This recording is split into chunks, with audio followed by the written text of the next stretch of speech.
السلام عليكم ورحمة الله وبركاته. هذا اليوم يوم السبت، فنظرا إلى ما قلت بالأمس أو في الأيام الماضية أنني خصصت 3 أيام للتعبيرات الموجودة في صور من حياة الصحابة، ويومين للبحث عن القواعد النحوية والصرفية الموجودة في هذه العبارة العربية الأدبية في الكتاب، يعني صور من حياة الصحابة. إخوتي، إنني قد بينت أمامكم من قبل درسا عن حياة الإمام مالك الأنصاري رضي الله تعالى عنه، والتعبيرات الجديدة والمصطلحات النيرة والألفاظ الرنانة في ذلك الدرس الذي قد قرأت وقدمت كاملا أمامكم، واستفدتم بالتعبيرات الموجودة في ذلك الدرس. واليوم إنني أقدم أمامكم قصة عن حياة سيدنا عبد الله بن عباس رضي الله تعالى عنه، الذي كان صحابيا جليلا مؤقرا مبجلا لدى كل شخص ولدى كل إنسان، ولا سيما لدى الناس، لدى النبي صلى الله عليه وسلم. وكان النبي صلى الله عليه وسلم يحب سيدنا عبد الله بن عباس رضي الله تعالى عنهما حبا كثيرا، حتى خالط حب عبد الله بن عباس رضي الله تعالى عنه بدم النبي صلى الله عليه وسلم. فنظرا إلى حياته العلمية وحياته الفقهية وحياته الزاخرة بحب النبي صلى الله عليه وسلم، وبعلم كثير أخذه من النبي صلى الله عليه وسلم، أرى من المناسب أن أقدم أمامكم قصة عن حياة عبد الله بن عباس رضي الله تعالى عنهما، كي تستفيدوا بهذا الدرس استفادة تامة. أولا، إنني أقدم أمامكم نبذة وصفحة واحدة عن ذلك الدرس، يعني عبد الله بن عباس رضي الله تعالى عنه، الذي ذكره صاحب الكتاب الدكتور عبد الرحمن يافت باشا في كتابه صور من حياة الصحابة. بسم الله الرحمن الرحيم. عبد الله بن عباس رضي الله تعالى عنه حبر أمة محمد صلى الله عليه وسلم، إنه فتى الكهول، له لسان سؤول وقلب عقول. هذا قول لسيدنا عمر بن الخطاب رضي الله تعالى عنه. هذا الصحابي الجليل ملك المزد من أطرافه، فما فاته منه شيء، فقد استمع له مزد الصحبة، ولو تأخر ميلاده قليلا لما شرف بصحبة رسول الله صلى الله عليه وسلم. ومزد القرابة، فهو ابن عم نبي الله صلوات الله وسلامه عليه. ومزد العلم، فهو حبر أمة محمد صلى الله عليه وسلم، وبحر علمها الزاخر. ومزد التقى، فقد كان صواما بالنهار قواما بالليل، مستغفرا بالأسحار، بكاء من خشية الله حتى خدد الدمع خديه. إنه عبد الله بن عباس رباني أمة محمد، وأعلمها بكتاب الله، وأفقهها بتأويله، وأقدرها على النفوذ إلى أغواره وإدراك مراميه وأسراره. ولد عبد الله بن عباس رضي الله تعالى عنه قبل الهجرة ب3 سنوات، ولما توفي الرسول صلوات الله وسلامه عليه كان له 13 سنة فقط. ومع ذلك فقد حفظ للمسلمين عن نبيهم صلى الله عليه وسلم 1660 حديثا أثبتها البخاري ومسلم في صحيحيهما.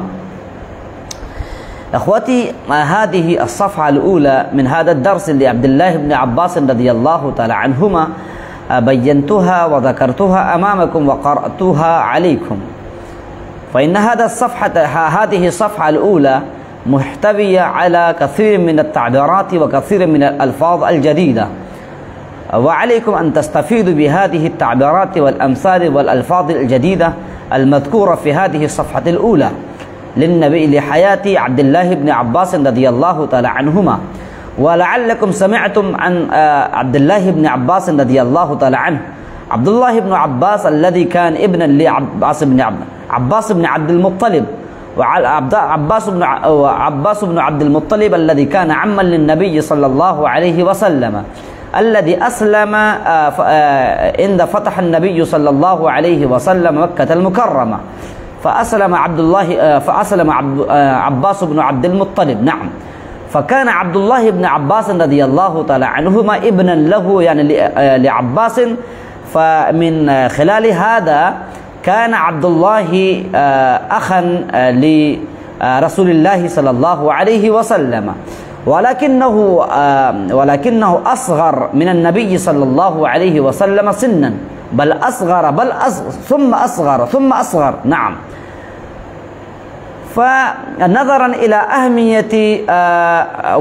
أهمية علم عبد الله بن عباس رضي الله تعالى عنه وعظمة شأنه وكبريائه وجل وشأنه، قال عمر بن الخطاب رضي الله تعالى عنه، لأن عمر بن الخطاب رضي الله تعالى عنه كان يؤقر عبد الله بن عباس ويبجله ويؤقره ويؤدبه. نعم، فكثير من الصحابة الذين كان لديهم أبناء أيضا، وإنهم كانوا يعترضون على سيدنا عمر بن الخطاب رضي الله تعالى عنه: لماذا تحترم عبد الله بن عباس رضي الله تعالى عنهما كما لا تحترم أبنائي؟ فكان عمر بن الخطاب رضي الله تعالى عنه قال مخاطبا أولئك المعترضين وأولئك الصحابة الذين كانوا يعترضون، الذين كانوا يقدمون أسئلة عديدة مخالفة لسيدنا عبد الله بن عباس رضي الله تعالى عنهما كثيرا من المرات والكرات.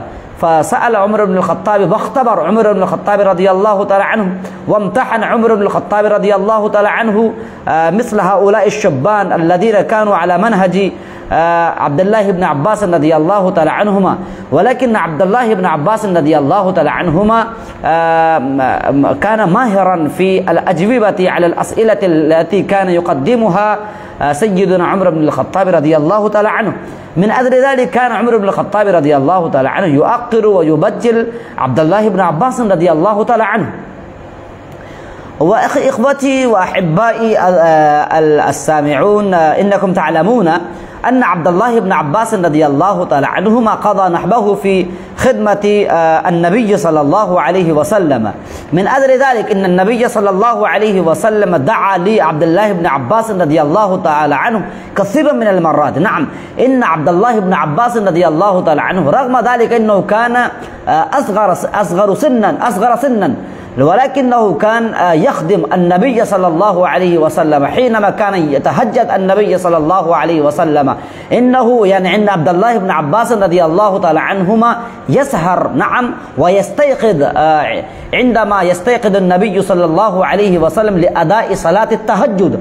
فعبد الله بن عباس رضي الله تعالى عنهما أيضا، نعم، إنه يستيقظ لخدمة النبي صلى الله عليه وسلم.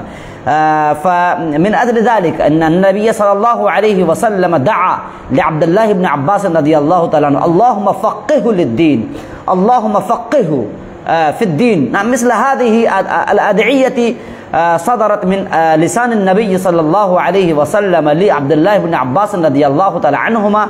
من أجل ذلك صار عبد الله بن عباس رضي الله تعالى عنه عالما كبيرا وزخارا وبحرا، نعم، في العلوم الفقهية لا سيما، نعم، خصوصا.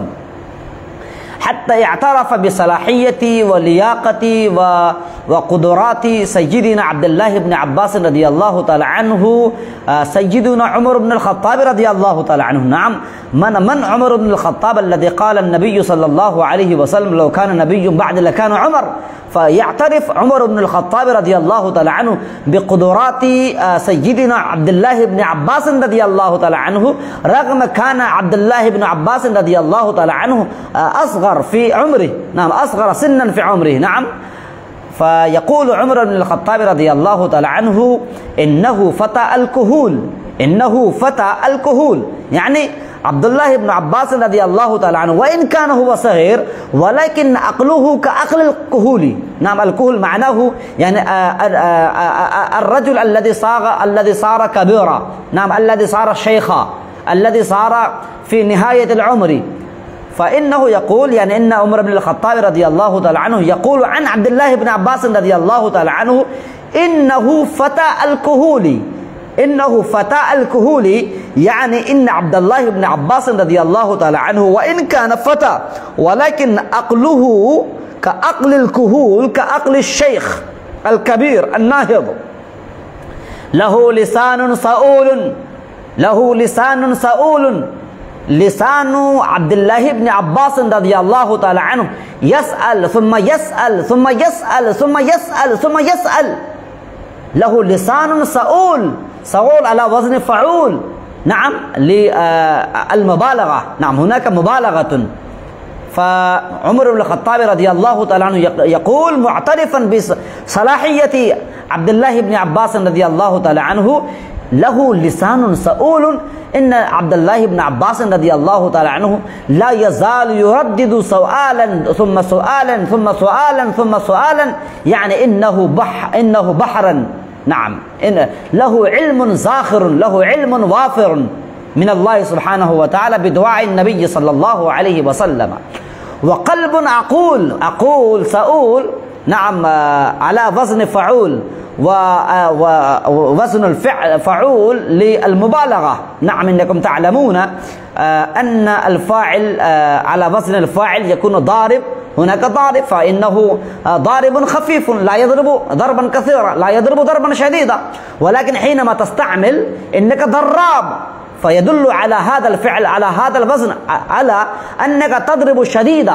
نعم، فهناك كثير من الأوزان وكثير من الصيغ للمبالغة. فمن تلك الأوزان ومن تلك الأفعال ومن تلك الصيغ للمبالغة فعول أيضا. فلسان صؤول وقلب عقول.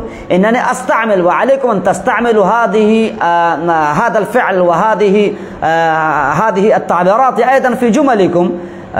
يا أستاذي، يا أخي، لك لسان صؤول وقلب عقول. نعم، إنني نستعمل هذا التعبير لذلك الرجل الذي يسأل سؤالا كثيرا، لذلك الرجل الذي يفهم كثيرا، فإنحن نستعمل له.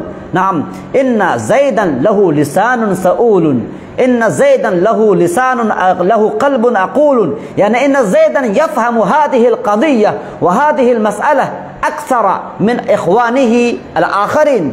وهناك رفيع نعمان إنه موجود في هذه المحاضرة، وكذلك عمير أختر، فإنني أستعمل. وكذلك أشكر أخي كامران الندبي، نعم إنه ما شاء الله موجود. إنني أشكر عبيد خان، ما شاء الله، الله سبحانه وتعالى يتحفكم ويبارك في عمركم. نعم، إنني أستعمل هذه التعبيرات لكم. نعم، عبيد خان لك لسان صؤول ولك قلب عقول. عمير أختر لك لسان صؤول وقلب عقول. رفيع نعمان لك لسان صؤول وقلب عقول. كامران أشرف لك لسان صؤول وقلب عقول. نعم، فعليكم أن تستحضروا وتحفظوا هذه الجملة، لسان صؤول. لسان صؤول يعني هذا اللسان هذا جزء، والجزء ربما يدل على الكل.